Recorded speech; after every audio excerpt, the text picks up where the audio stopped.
Hey guys, Kyle here, and I'm bringing you my review for my manga chapter review for My Hero Academia or Boku no Hero Academia chapter 128. And the majority of this chapter was was just finishing up the fight between Izuku and Night Eye, and the majority, like, even though it was a fight, it basically was that Naida was trying to teach Izuku that, okay, you say you want to be the next symbol of peace. You say you want to be the greatest hero of all. That's definitely all fine and good, but you need to show that you have the qualities in order to fulfill that position, because in these times where the villains have grown more charismatic and they've grown more dangerous, the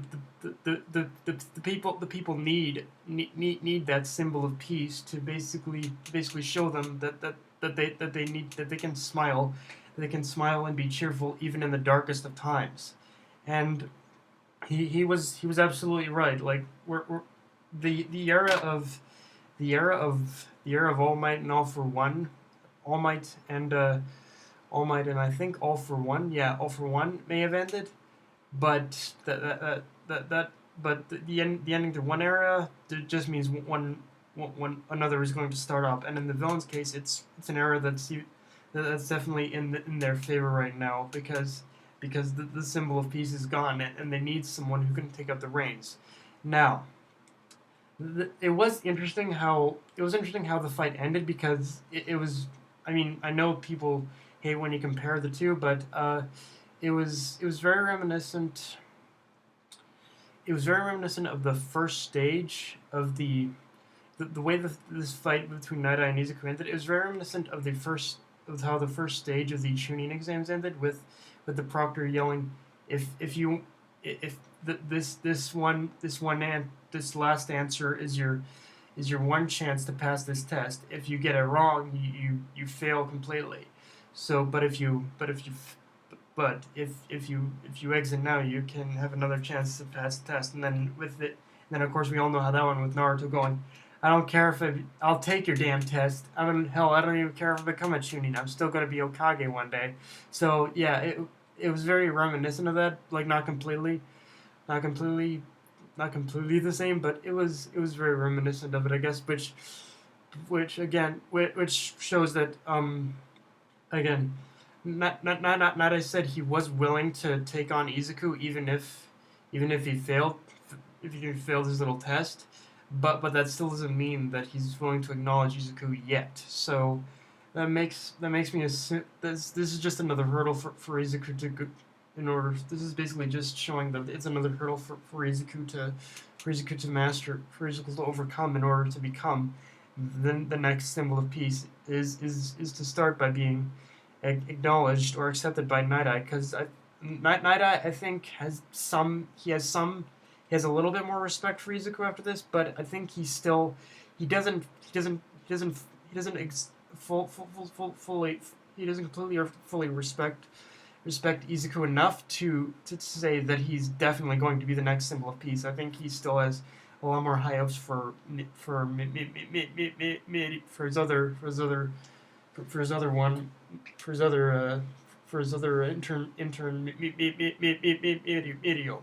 But yeah, video. But yeah, it was actually kind of funny in a way how it was actually kind of funny how it was actually kind of funny how in the end he still, at least Izuku still at least did one of the requirements by making I think it was Night Eye laugh, but by basically Night Eye realizing that none of the All Might memorabilia was damaged by of course Izuku. So it was just showing how much of a fan. I guess it was just showing, in the way, Izuku's the knack for being a fanboy ended up helping him make Night Eye laugh. It's kind of funny in that regard, I guess.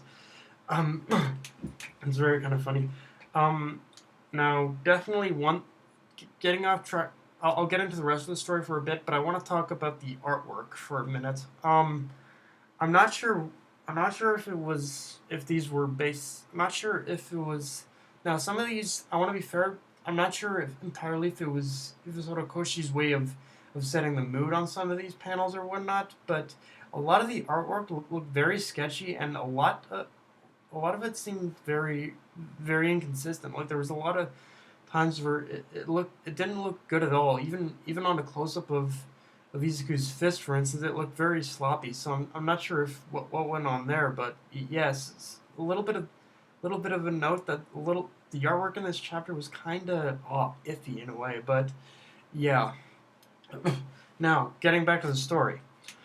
Um, in the last couple pages of this chapter, we basically see Overload and Night. We basically Overload and it's basically learned that the job of the Night Eye office right now, or everyone in the Night Eye office, is to gather intel and information on Overload and his people and what he and what Overload is planning.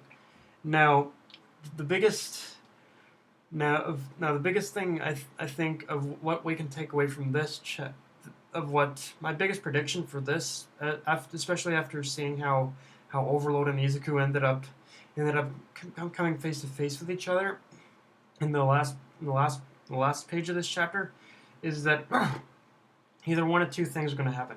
Either they're going to end up in a fight immediately, or Overload is just going to just not think much of it and walk away with I guess that little girl who I wonder who that little girl is. My first guess of who that is would either be Overload's little sister or daughter or something. I'm not sure.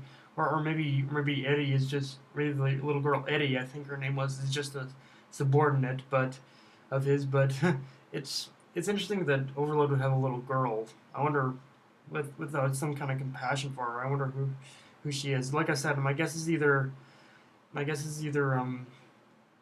guess right now is either daughter or sister. That's my biggest guess of who that little girl is. Now, as for the whole thing of Overload himself, like I said, there are one of two ways, which is that either Overload and Izuku ends up in a fight, or Overload just doesn't think much of him and walks away. And in this, and in the event where Overload just walks away, I'm assuming he's going to meet with Shig Araki. Yeah, it's going to be. I'm assuming he's going to meet again with him, with the League of Villains again. And in that particular scenario, I think in that particular scenario where Overlord is going to be meeting up again with the League of Villains and their leader and the leader of Shig and the leader of the League of Villains again. I assume how that one is going to play out is that it's basically going to be a battle of Medio and Izuku versus Overload and Shig Araki is what I imagine is how the whole is how the whole fight is gonna go down. So yeah, and other than that, yeah, this was just. But yeah, it's and if it is a four-way battle of Medio and Izuku versus Overlord and Shigaraki, I imagine it's gonna be like a pretty intense brawl. Like I'm talking maybe on the same level as Stain, but yeah, I guess at this point we'll just have to see if I'm actually almost hoping that it does go into a battle between those four, because that would be some hype ass shit. I'm just saying. But yeah, guys, that's my review for Boku no Hero Academia, chapter 128. And tell me what you guys thought of the chapter. Did you like it? Did you hate it? What did you think of that whole? What did you think about what I said about the whole artwork in this chapter? Because like I said, the artwork did seem a little off this time around. But oh well, I wonder what was going on with Horikoshi at that time. But who knows? But yeah, guys, that's my review. Make sure to follow me on Twitter. If you like the video, like, subscribe, or follow me on Twitter or Facebook. Later, guys. Death Knight of Anime, signing off. Later.